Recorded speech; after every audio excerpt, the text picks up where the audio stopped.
Hi guys, welcome back to Marantz Rantz. Plenty of information, a little bit of motivation, a whole lot of truth, no financial advice. I want to talk about GameStop's balance sheet. We are 2 days away from earnings, and I want to focus right here. This is the cash flow statement. Now, when I look at this, guys, cash flow from operating activities, last quarter 4 of 2022, GameStop had a flex of $438 million towards the positive. That's right, guys. We had a swing. We were negative 100 million. We came out positive 340 something million dollars, whatever it was. We're sitting on $1.4 billion right now, cash. What does that mean? And marketable securities. What does that mean? That means that we are making money. It's just cyclical. It takes a year. Some quarters you might make a ton of cash. Then you're making all that cash to pay for what's going to happen next quarter and next quarter, next quarter. If you look at this balance sheet here, we didn't spend too much money on inventories.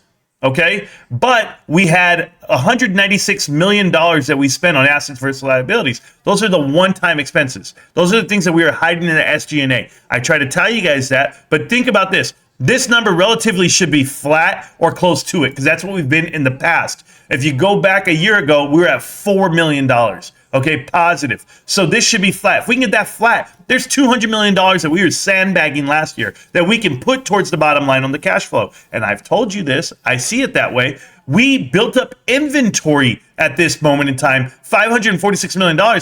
But that's why we were down 293 on that quarter there. If you look at it right here, 10-3, right before Christmas. So things make sense when it's cyclical this way. But at 430 on 2022, look at this right here. Total change in assets and liabilities. The previous year, we're at $4 million plus. So can we get there? Can we swing it $200 million?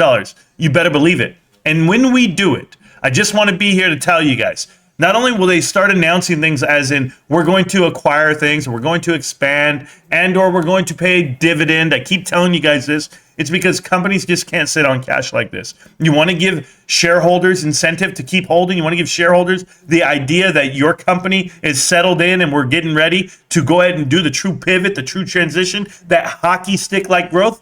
You're going to see it. You're going to see it because the balance sheet tells me so.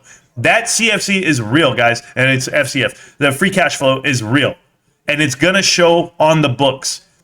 I know people look at net profit, and what they get lost in on the net profit side is how much cash does it cost to run a business for this said quarter versus quarter. But then when we get to the profitable side of it, if we run quarter one and quarter two the correct way, like we have been, quarter three is going to be better. Quarter four of this year is going to be monster because we're all prepping for the same thing. It's the same cycle. You're trying to make money at the end of the year because 40 to 45% of all of our business is done in the final quarter. So how about we run the business the right way this quarter, next quarter, and the third quarter?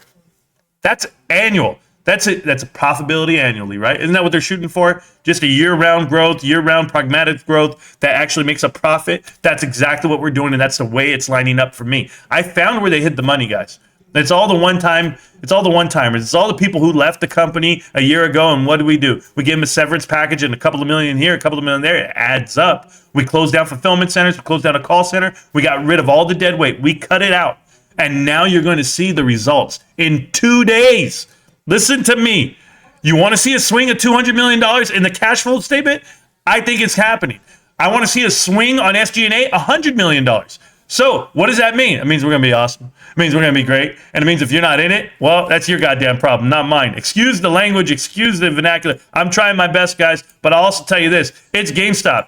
Can't stop, won't stop, GameStop. Get your shit right, people. 2 days. 2 days, and that balance statement, that balance sheet, all the columns that you want to read are all going to come out beating everybody. Let's go. Get at me. Peace.